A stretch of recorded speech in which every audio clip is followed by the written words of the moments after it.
How many people are in aged care with dementia and Alzheimer's and memory loss, and it's the cholesterol-lowering medication? I believe personally this verges on criminal, especially when you hear what I'm about to say. It was probably 5 years ago now at Living Springs Retreat. We had a scientist do our program with his wife, who was a nutritionist. They're both in their late 60s. She's 69. She said, I've been a nutritionist for 40 years. So she said, I was educated in university 40 years ago, and she said, 40 years ago we were told that a cholesterol level of 300 and under was perfectly normal. Has the body changed? No. So can you see what medicine has done? They've dropped the levels.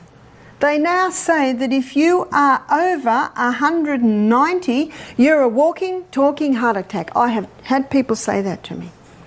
One girl was 30, her cholesterol levels were 192, and the doctor said, you've got to go on cholesterol-lowering medication. 30!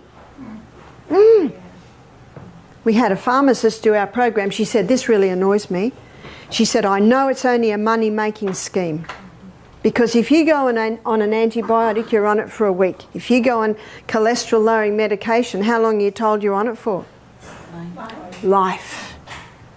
Now, she said, oh, I'm a pharmacist. I'm not against drugs. It's my business. But she said, this annoys me.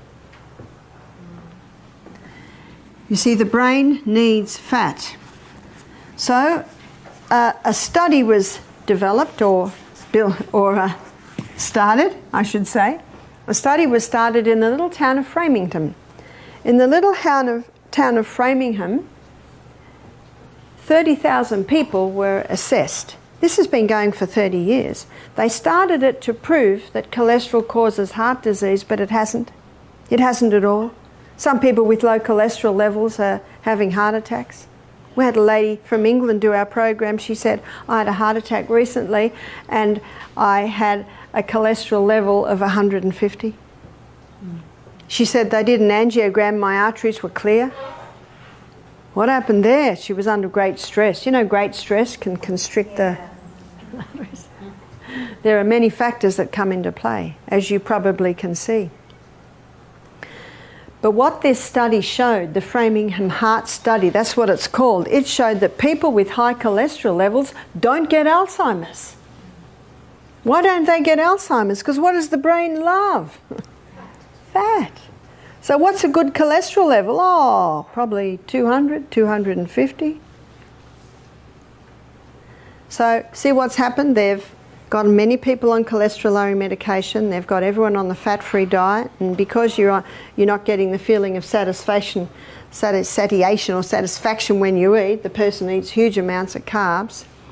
They've lowered the cholesterol level so they can get more people on cholesterol-lowering medication, and people are eating margarine. Oh, surely all of that has reduced heart disease.